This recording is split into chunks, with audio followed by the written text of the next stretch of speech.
All right, we're live, and the Texans will be on the practice field tomorrow, very shortly. Just about 12 hours from now, they will return. I want to warn you when it comes to this, the practice tomorrow. It is the Locker Room, number one source for Texans digital content. This video brought to you by the greatness that is Sleeper, the best sports app in the game, the score app for me, the fantasy app for me, and the higher lower game that I enjoy playing, which I will be playing tomorrow on Thursday night football. Get up to cash back up to $100 when you use the promo code Locker when you go to Sleeper. We'll talk a little bit more about that later on through the show, but I just want to make this very clear when it comes to tomorrow, because typically Thursday practices, when you hear that someone is or isn't practicing, it kind of raises the eyebrow, but this is really a Wednesday since they've pushed everything back this week. They're actually going to be practicing on Saturday this week. So tomorrow, when you hear this injury report, maybe like what you're looking out for is new names. But if, let's say, Kirk, Barrios, whoever, if they aren't practicing, I wouldn't read too much into it, because it's basically the first practice of the week instead of the typical Thursday. So keep an eye on that, and we will see what's going on. I kind of want to piggyback off that and talk about the guys that the Texans are going to be missing and how big of an impact these injuries are, as well as guys that we haven't seen that could be really, really significant for the Texans to maybe show a pulse, especially on the offensive side of the rock. So let's start with the impact of the Cade Stover injury. Cade Stover is the tight end that they trust the most when it comes to blocking. He's adds a different element when it comes to receiving. He's not as good of a receiver as Dalton Schultz, but with Brevin Jordan out, you were already thin at tight end, and now it's even more thin. They did sign Harrison Bryant to the active roster today. I don't know how much they actually like Harrison Bryant or how much he was just a throw-in. Much like the Eagles traded for Kenyon Green when the Texans were going to trade, or when the Texans were going to release Kenyon Green, it kind of feels like that was the same vibe with the Eagles. Now, the Texans did not trust Harrison Bryant to play on Sunday, despite the fact they were thin at tight end. They decided they were going to use the big German Jakob Johnson as a fullback and tight end rather than Harrison Bryant. Now, the question is, was that because they don't know if he can play, or was it because he was relatively new and they just didn't want to throw him on the field? We'll see. Harrison Bryant's had some pretty good moments in the NFL. He's got potential to be an okay reserve tight end, but as far as selling him as some majorly impactful player, I think that would be disingenuous, and it would, quite frankly, be unnecessary to do. He's had good statistical blocking years. I say that with a grain of salt because I think that's one of PFF's weaknesses is blocking on the outside. He's had a couple of good receiving moments. We all remember the play that he made against the Texans a few years ago, kind of up the sidelines, up the middle. But Harrison Bryant's just a reserve tight end. He's just a guy. Is he going to fill the void of Cade Stover? I would probably not bet on it.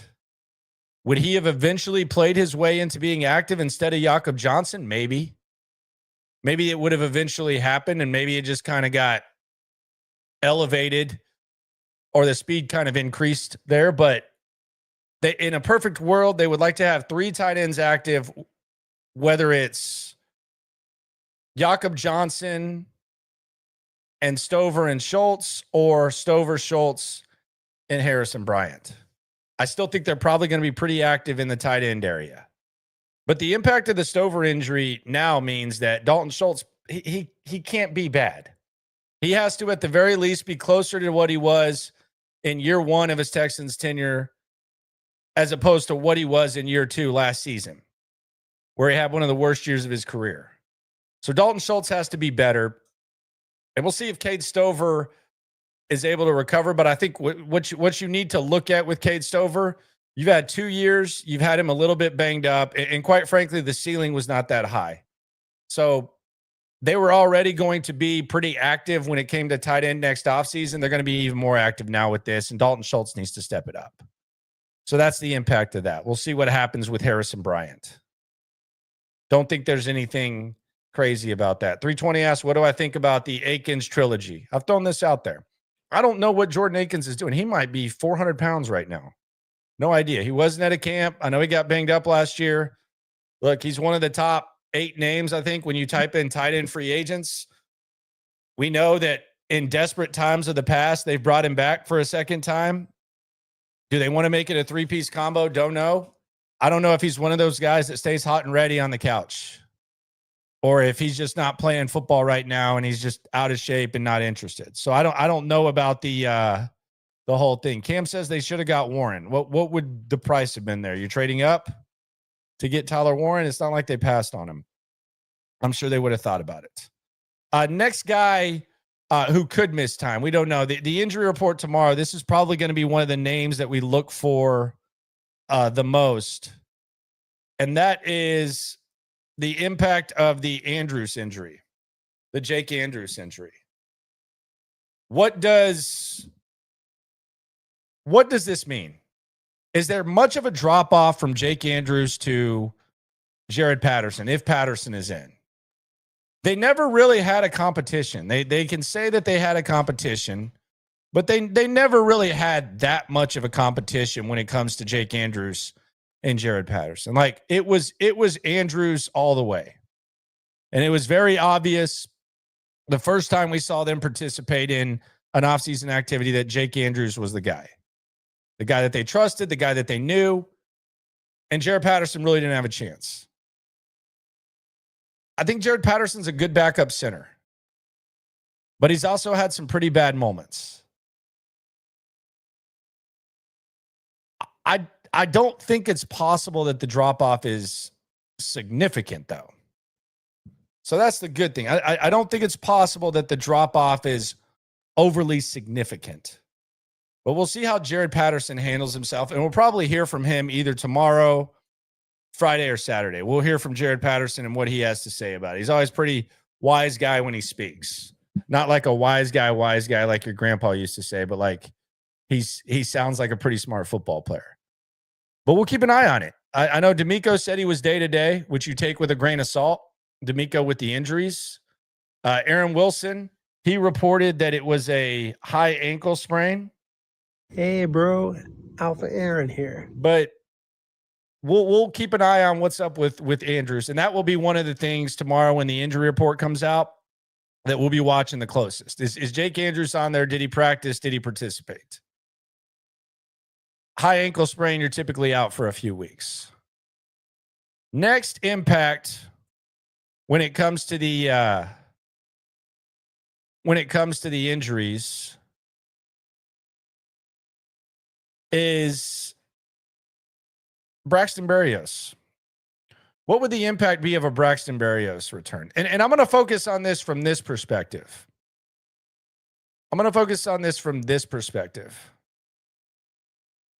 What if Braxton Berrios comes back and Christian Kirk doesn't? Does that mean that Braxton Berrios contributes at receiver? Does Jalen Noel maybe like there could be a possibility that Braxton Berrios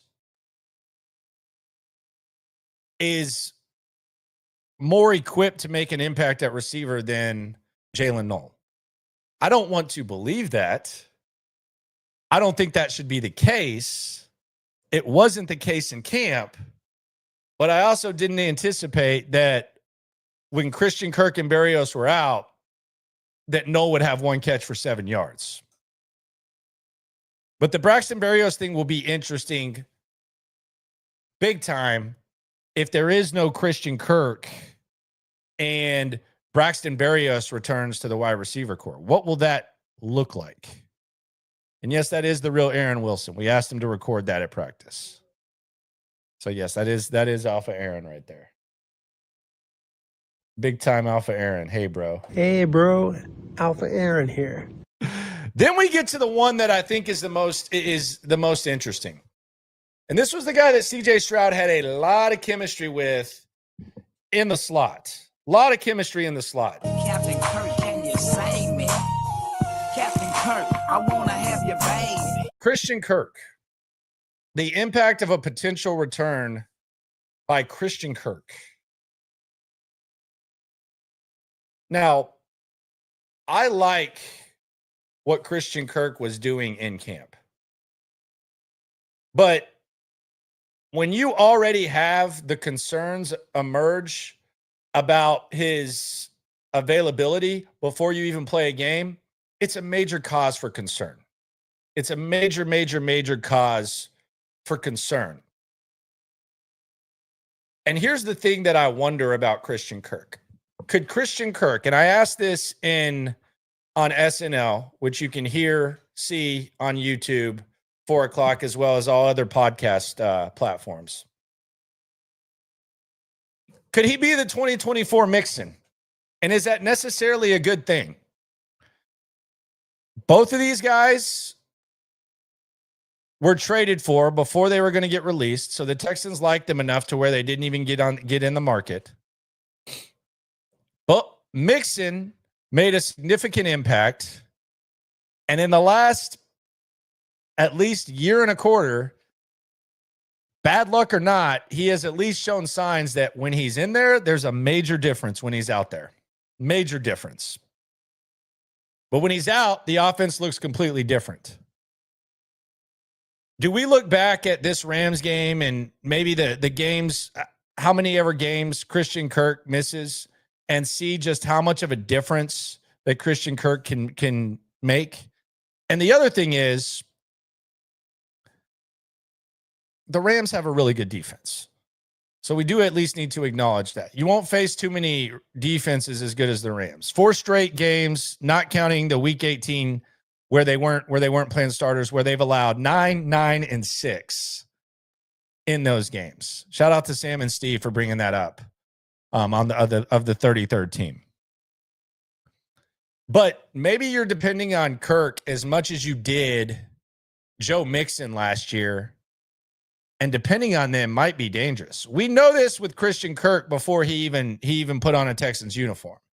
It's kind of started since Joe Mixon put on the uniform. You had the illegal tackle, which led to him missing time last year, and now you have the foot injury. So you keep hearing, well, wait till Joe Mixon gets back. Well, this team's way different with Joe Mixon. Can you really count on that? The answer is no, you can't. And it's the same thing with Christian Kirk. And maybe this isn't a thing. It is one game. You don't want to make too many blanket statements. But I saw what I saw in training camp, and I wonder if there's just a big difference with Christian Kirk. And then then I start to wonder, can the Texans count on their offensive weapons?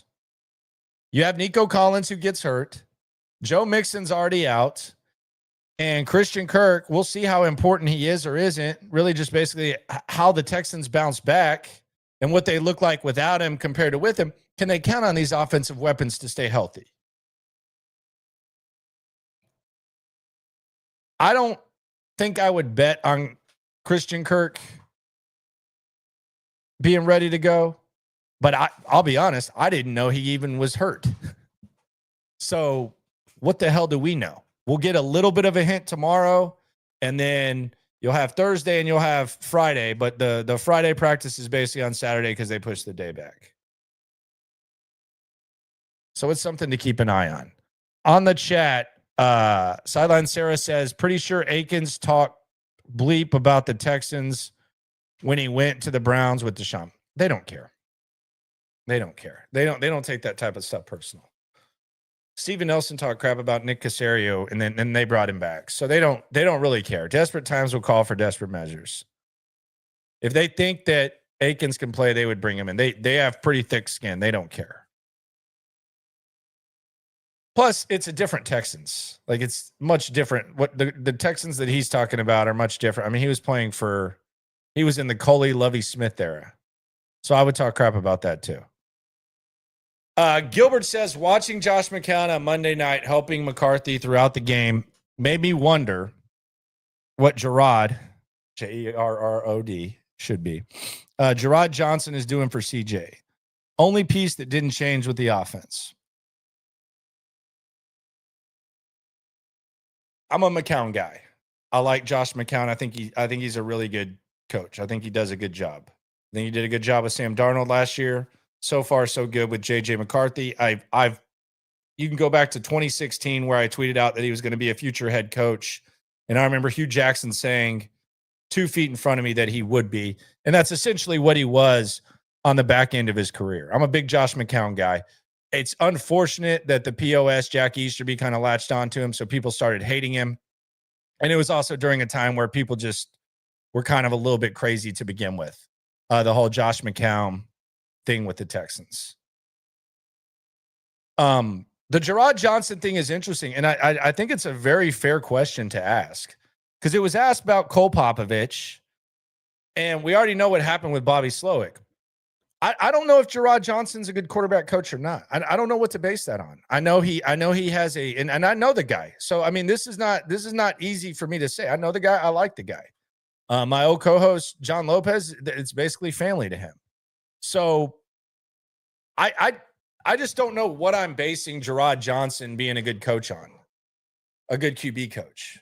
What is it based on? Because when Cole Popovich was hired as the offensive line coach, there were some people who said, how can you hire a guy to be the offensive line coach that was part of the disaster before? And I asked Popovich about it, and he kind of had a little bit of a money quote where he said, when you're an assistant O-line coach, you're doing what the head guy wants. When you're the head guy, you got people doing what you want. I thought it was a good line by Cole Popovich. He dropped the bar on that. But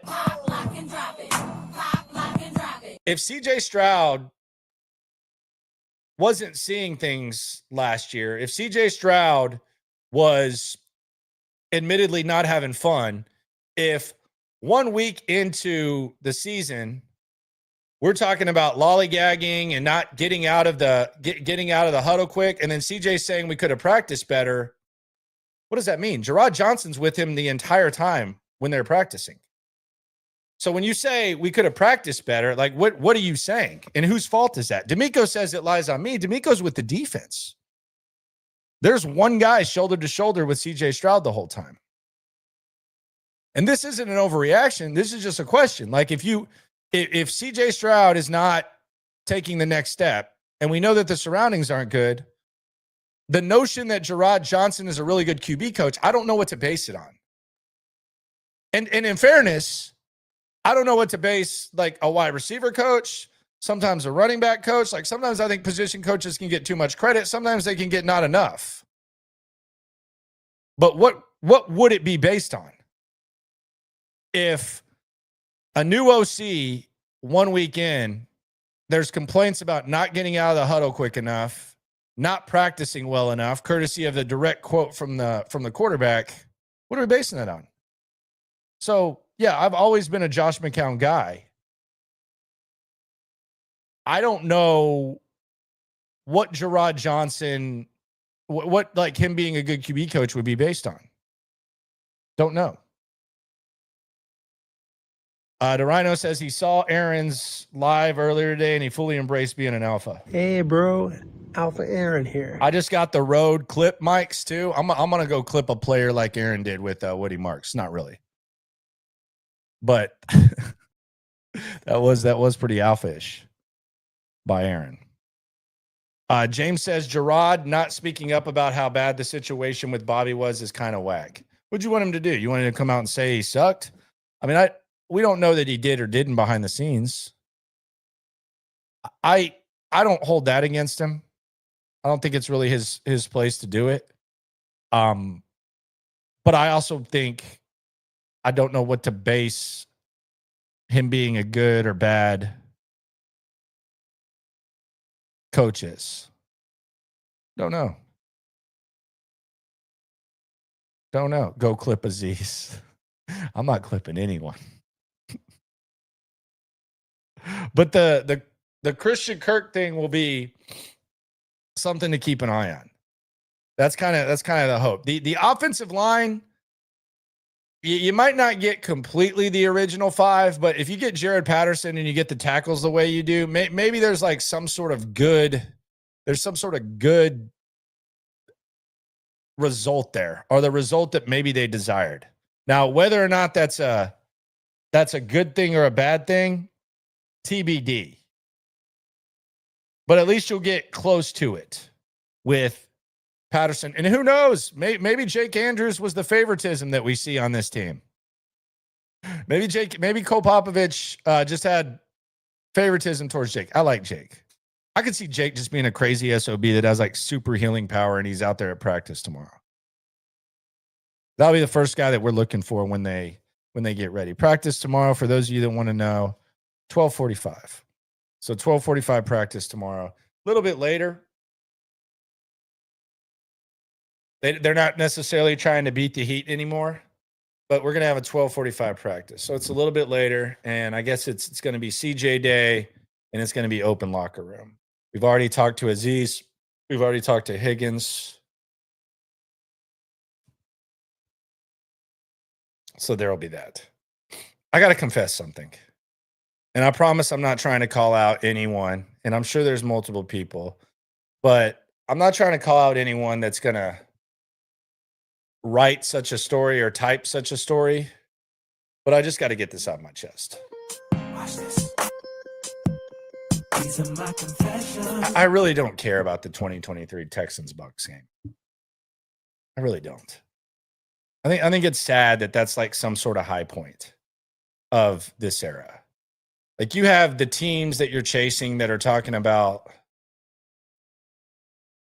you know, the Bills are talking about going toe-to-toe with the Chiefs and the drop. Ravens are doing the same. It was a cool game. It was a gimmicky game, but I mean, 2 years later, we're talking about that. We got to move past that. That's kind of sad. And I know there hasn't been a lot of success. There hasn't been an AFC title game appearance here ever, but we're really romanticizing a 2023 Bucks game. I just want to move past that. Don't really care. But you know it's coming. I've talked to Alexander. I know it's coming. He's got it. I think Christy Reekin of the AP might do it too. But there is that. It is a good point. Cam, just missed that CJ. Yeah, you felt really good about it. You felt like you had the elite guy when that was going on. Now it just kind of feels like you have a guy who's dependent on surroundings. Like in that situation with CJ, the offensive line sucked. You were making plays, throwing them to Noah Brown, Tank Dell, Nico. Dalton Schultz, I think, had a big 2-point conversion there. You just felt like you had the guy no matter what. Now you just kind of feel like you have someone who's very dependent on surroundings. Entire mindset. But I'm really just, it's kind of pathetic that that's getting romanticized. It was a regular season win against the Tampa Bay Bucks. It was weird. Yeah, Dario Gumbawale kicked a chip shot field goal. Great. I wasn't saying that in the moment. I'm not sitting here being a hater acting like that was always the case. But 2 years, it's not really that awesome to remember. Like, I would say, like, even like that year, if you're looking at memorable games, I think the Cincinnati game was really where you started believing. And then the Colts game. And then you have the playoff games.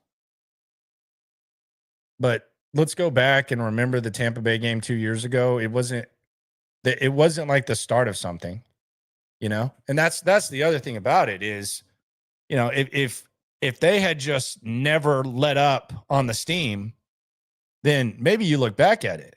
Bobby Slowick's gone. Bobby Slowick's out of here. He's not here anymore. Your offense got way worse after that. Damn it, Bobby. You have a new OC now. Like, that wasn't like some coming out party. Like, I remember Deshaun, like when was here, and you go back and you remember some of his coming out parties, like you can think about the Cincinnati game where he had 4 days to start, and they go out there and win. He has a long ass run, gets the hell knocked out of him by Geno Atkins. Then he has the heroic defeats against Seattle and New England. You can look back on that 2 years later, because in 2019 you felt good. You felt like you had a top 5 quarterback. There was even the talk about, well, if Deshaun Watson had what Patrick Mahomes has, then he would be doing the same thing. And I don't even think it was too crazy of a thing to think. But that was a go back in time 2 years and remember type of situation. That was year 3 with Deshaun. What do you have to show for it now with CJ? You have a new OC. You have new receivers.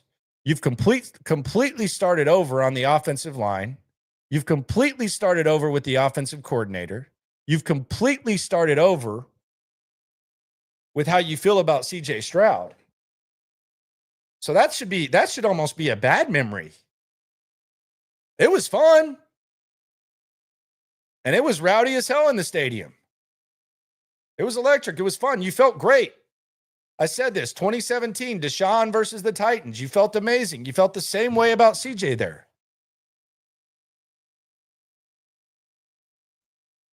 But what do you feel now? Do you feel the same way about CJ Stroud now that you did then? I'm not sitting here saying it's his fault.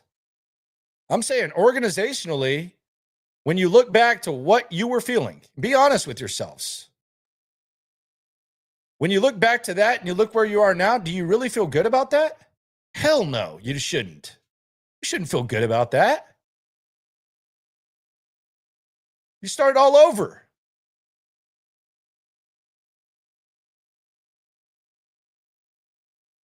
So cool articles and stuff. Like I get it. Like if I were a columnist, I probably would do the same thing. But as broadcaster, streamer, radio guy, whatever, with where things are now as compared to they were against Tampa Bay, it kind of sucks. It kind of sucks. I'll just be honest. I don't look at it and say, wow, that's great. You know what is great though? Sleeper.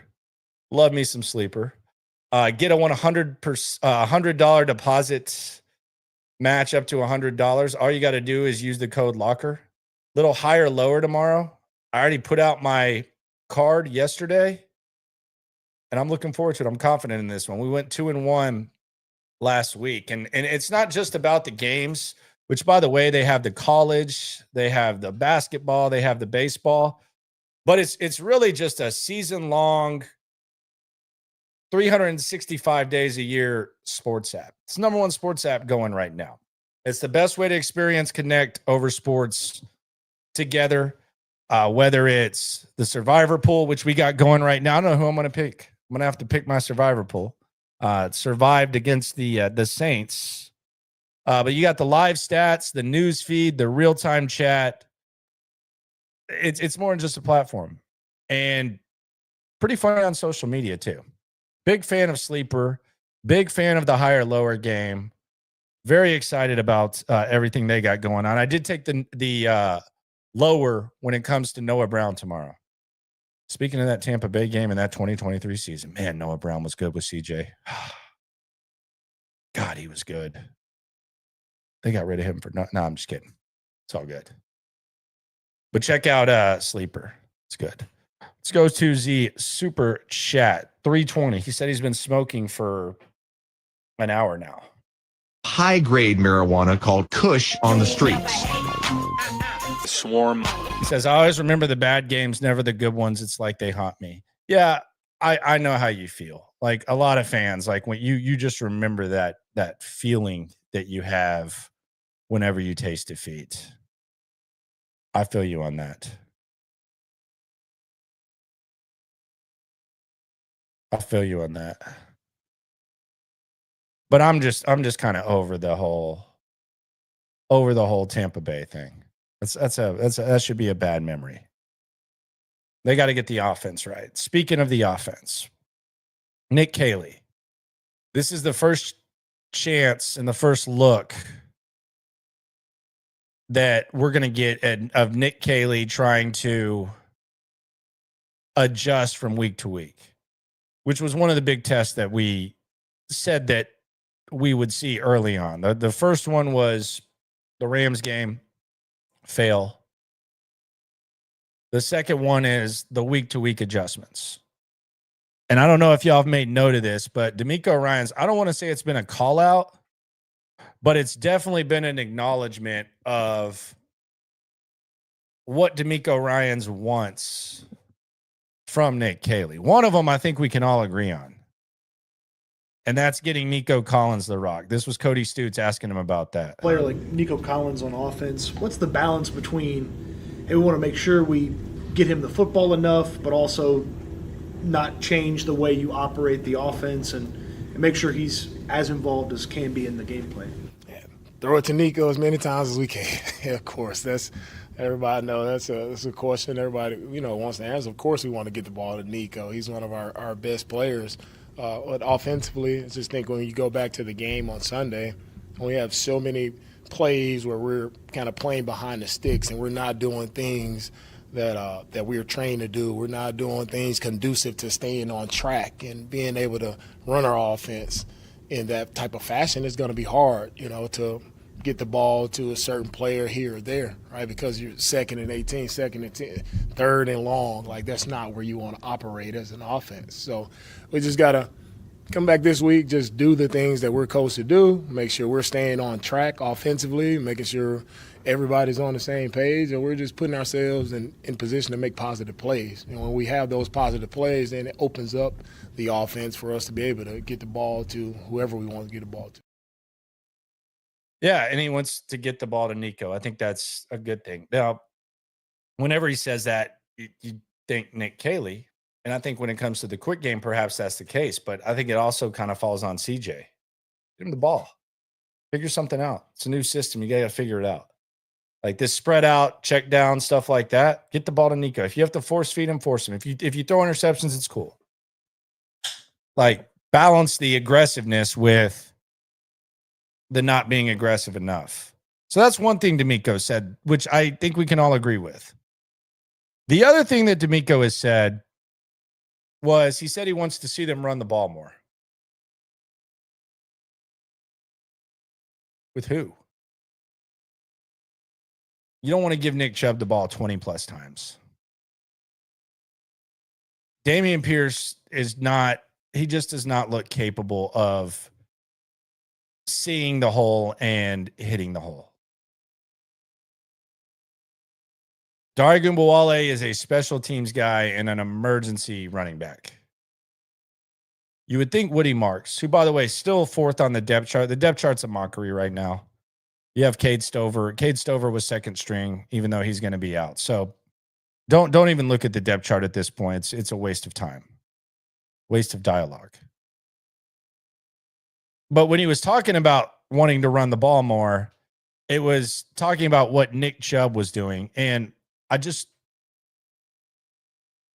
I'm hard. It's hard for me to believe that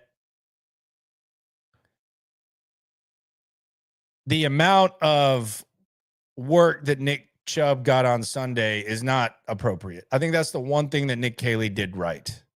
I think that was the appropriate workload for Nick Chubb. So if DeMeco wants them to run the ball more, my question would be, do you think that's a good idea? And who in the hell are you running the ball with?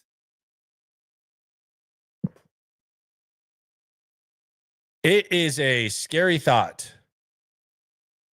And it can be a scary experience whenever a defensive-minded coach starts telling an offensive coordinator how to work, especially one game in. And maybe this is something that Nick Caley thought as well, and he looks back and he thinks about, and we'll get to talk to Nick Caley. Normally he speaks Thursday, he speaks Friday. I think we're catching on to this new week. But I don't know that Nick Chubb needs to get more of a workload. I don't know about that.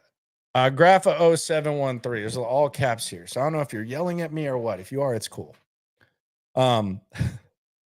We can't get you a solid O-line just yet, CJ. Deal with it. Make do with what you have. So who's really to point the finger at?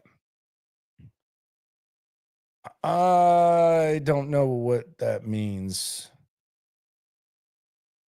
So is that like a defensive CJ? Is that saying CJ figure it out? I don't know. Mo on Z Chat says, why draft 2 wide receivers and trade for another and not invest into the line if you want to run? See, the word invest is kind of, it's not a trigger for me, but it's like a half eye roll, because invest is not guaranteed that you're going to have a good offensive line. They were top 2 or 3 the last 3 years in offensive line investment, believe it or not. They had 2 of the top 5 highest paid tackles on their sides of the ball. They invested a first-round pick in Kenyon Green. They invested second-round picks in Blake Fisher. They invested a second-round pick in Juice Scruggs. They traded for Shaq Mason, gave him an extension. So they invested. Like, it's not just about investment. I think you're kind of letting them off the hook. And I think you're kind of letting Caserio off the hook in his biggest weakness. And I'm sure he might actually appreciate it. If you look at what they did this offseason and you say, see, they're cheap on the offensive line. They got to invest. So now all of a sudden they go in and they invest. They already did. So investment doesn't necessarily equal good. And I think the investment is not the problem. There's just been a problem with evaluation of offensive line. You can make a case, and it's not really a hard case to make. It's pathetic. But you can make a case that the offensive line was better week 1 than we'd seen it in a while, which is sad. But it kind of was. That's how bad it's been. I mean, it's basically like asking who you'd rather see in a bikini, Roseanne or Rosie O'Donnell. But it was better. There's no doubt. People are talking about Bigsby. The Texans should have traded Dameon Pierce for Bigsby. Why? Let me ask you this, okay? I just ate a piece of shrimp and I threw the shrimp peel in the trash. Do you want that? Do you want my trash? Why does everyone think that people that suck and aren't playing well here, you can just trade them to other teams and get players that can play? I don't get that. That's Madden stuff. This isn't Madden where you just put a crappy player up there on the screen, you propose the trade, and then you just sprinkle in a little something else and you work your way up to getting the trade. Like, why would they want Dameon Pierce in Jacksonville? If they're getting rid of Bigsby, why would they want Dameon Pierce?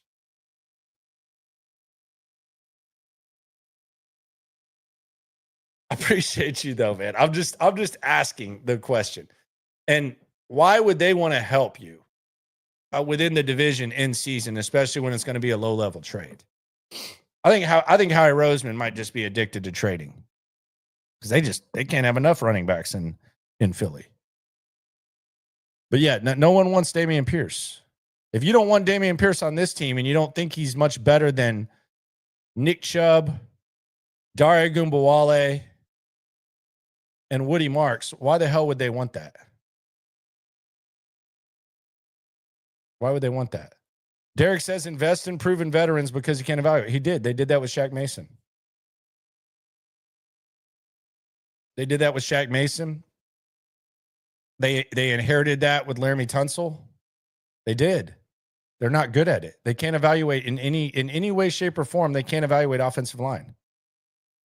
Now, there was some improvement week 1. Again, Rosie O'Donnell or Roseanne in the bikini. I don't even know which one would be which, to be honest with you.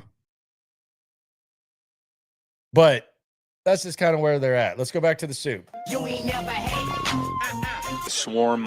And by the way, hopefully you're going to be with us at Spanky's on Friday. Sharpstown location. Me and Cody will be out there at about 3. John McClain is rolling through. Texans Cap is rolling through. We're going to be out there broadcasting live. SNL, 4 o'clock. Come by, say hi. Happy hour starts at 2.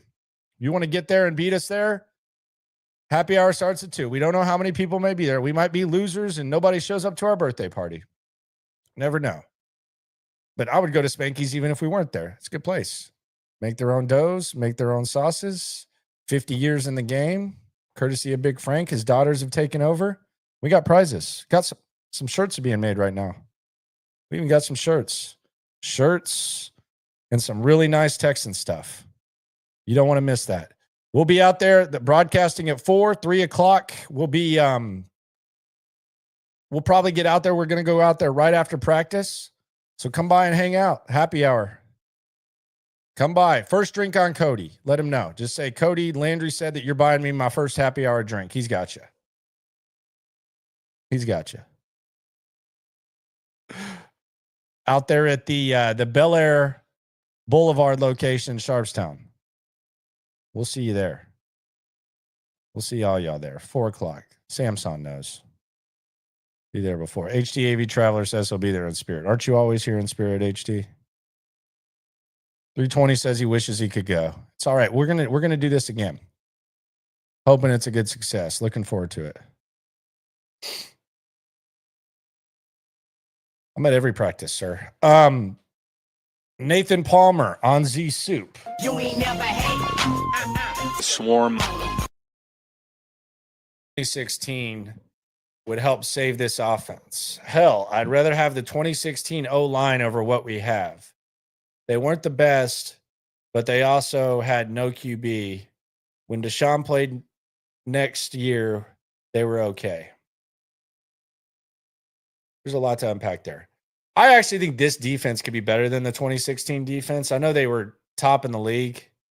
But I actually think this defense could be better than that defense. I think they could end up being better. The O-line, yeah, I would take that O-line over this one, I would think. Yeah, probably. And then the next year, they were better. You got Dwayne back and for a few games. And then, yeah, I would agree with you that the 2016 O-line is better than this one. It is one game, but I just lump in what we've seen, the body of work going back to last year with the guys that were here and the quality of player that you got. So I agree with you, Nathan. Appreciate you for coming through. Appreciate the soup. MH We Nation. Is it too late to bring back Dwayne? Yes, it is. Yes, it is. It is unquestionably too late to bring back Dwayne. What a solid ball player he was, though. What a solid ball player he was. I feel like he would have been a good example, man, too, for these guys. I like Dwayne. I like Ursery. I know Ursery's kind of lumped in, and we're going to see Ursery struggle because he's a rookie, and he's kind of moving all over the place. But I like Ariante Ursery. I think Ariante Ursery is going to be a good player. But, yeah, it's not great. High says, can Trent Brown not play guard? No, he's not really a guard. He's a massive human being, though. And who knows? Maybe he ends up playing some tackle. Maybe, I mean, I don't know when he's going to play. He's out there practicing now. He's in the locker room. He's walking around. They like him. Maybe we get to a point where they decide they're going to play Trent Brown at right tackle and Titus Howard at right guard. And you just have massive humans on that side. I don't know how much he has left. That was a bad injury last year. I couldn't imagine being that big and having to walk. He is a big mofo. He's got to be closer to 4 bills than 3 bills for sure. I don't even know what they list him at. I don't think I have my roster up here. What do they list Trent Brown at? That's the John McClain favorite, the weight listing.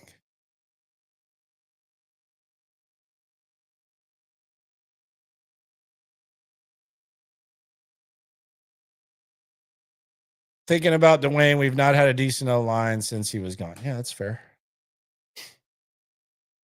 I haven't had a good O-line in a long time. It's kind of one of the identities of the Texans is O-line. A lot of people talk about it going back to David Carr. So that's where they're at. What will they do on offense? D'Amico has said he wants to run the ball. He wants to get the ball to Nico. Sounds good. The run part sounds good. How the hell are you going to do it? What kind of statements can they make? Surely there's going to be some, like we've seen shuffling on the offensive line. And I'm not even as critical about the shuffling on the offensive line. Surely we see some sort of shuffling when it comes to what the hell they're doing at running back, right? They're not just going to keep that up. The pie's got to be divided a little bit differently. You got to give Woody Marks a couple more slices. You got to give him a couple more slices.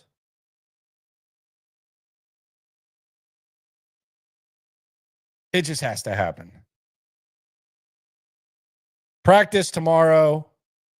Be sure to subscribe to the collective. We broke a GER. We broke 1,000 subscribers in less than 24 hours. That's in the description. It's going to be a good show. This week, it's going to be on Tuesday since it's after the game. So we'll be live, myself, Stoots, a.k.a. SNL, who will also be live at Spanky's if you haven't heard. And then Sean Pendergast, Reginald Atatula, he'll be with us as well, both over there at 610. Appreciate y'all for coming through. Be sure to subscribe, like, ride along. Show up to Spanky's, and always remember when it comes to this Texan stuff, we're all in it together. It's going to happen tomorrow at practice. Can't wait to see. Yeah.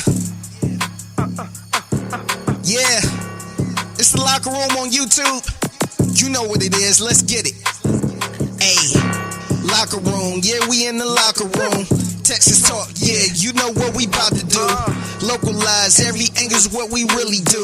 We the source, we the pulse of the city too. Landlocked, got the game in the headlock. Localize every time, can't stop, won't stop. Yeah, we top 2 and we not too. Plugged in daily digital on YouTube. We got taste for days. Opinions to give, we got takeaways. If it's up, then it's up, we number 1. You don't need to try your luck.